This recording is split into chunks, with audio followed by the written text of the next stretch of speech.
जय हिंद मेरे भाइयों। मैं आज आपसे नहीं कहूँगा कि मेरी वीडियो लाइक, कमेंट और शेयर कीजिए।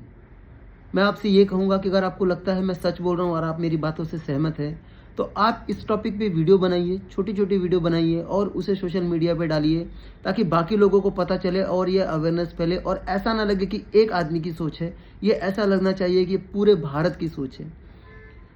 युद्ध शुरू हो चुका है और हम युद्ध में हैं। हमें घबराने की ज़रूरत नहीं है, लेकिन हमें सावधान रहने की ज़रूरत है। घबराने की ज़रूरत इसलिए नहीं क्योंकि हमारी सेना के ऊपर हमें गर्व है, हमारी सेना के ऊपर हमें विश्वास है। लेकिन सावधान रहने के लिए ज़रूरत इसलिए है कि कोई भी न्यूज़ अगर हमें मिलती है, तो बिना उसे वेरीफ़ाई किए सही है, गलत है, आँख बंद करके फॉरवर्ड मत कर दीजिए। चाहे वो भारत की कामयाबी की ही न्यूज़ क्यों ना हो, क्योंकि गलत समाचारों से हमें बचना होगा।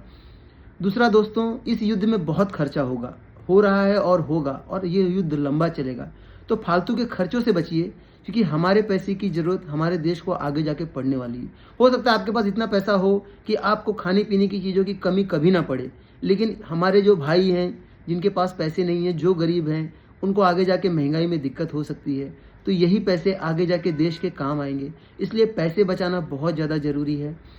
कोई भी सोशल मीडिया पे एक अलग लड़ाई चल रही है, इसलिए अगर कोई आपको हिंदू को टारगेट कर रहा है, तो आप उसे मुसलमान कह के या देश से अलग करने की कोशिश मत कीजिए। इस वक्त सिर्फ भारतीय बनिए, क्योंकि सनातन धर्म में जो सबसे बड़ा है वो है देश और मातृभूमि, उसके बाद आता है धर्म। तो इस समय देश और मातृभूमि की ज़रूरत है हमें, तो हम भारतीय बनेंगे, ना कि हिंदू बनेंगे।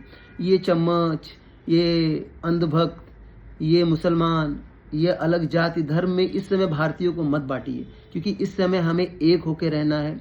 हाँ, जो देशद्रोही है, जो भी एंटी नेशन की बातें कर रहा है, जो भी सैनिकों का मनोबल गिरा रहा है, ऐसे लोगों को मत छोड़ना, चाहे वो सोशल मीडिया पे हो या चाहे वो आपके सामने हो।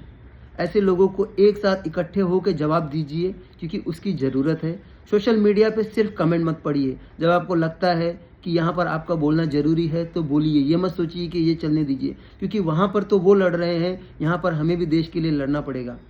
हमारा भी इस युद्ध में उतना ही योगदान है जितना सैनिकों का है। हाँ, हम उनकी तरह बॉर्डर में जाकर लड़ तो नहीं सकते हैं, लेकिन हम यहाँ से ही देश की सेवा कर सकते हैं। और दोस्तों, सबसे बड़ी बात मुझे कहनी है कि सैनिक हमारे लिए वहाँ पर हैं, देश के लिए वहाँ पर हैं। तो हमारा काम बनता है कि जैसे वो हमें अपना परिवार समझकर हमारी रक्षा के लिए वहाँ खड़े हैं, वैसे ही उनके परिवार की जिम्मेदारी हम पर होनी चाहिए।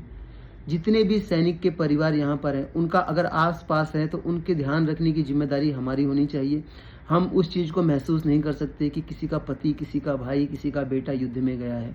उनका तो एक-एक पल भारी होता है कि पता नहीं क्या होगा आगे, पता नहीं अगले पल उनको क्या सूचना मिलेगी।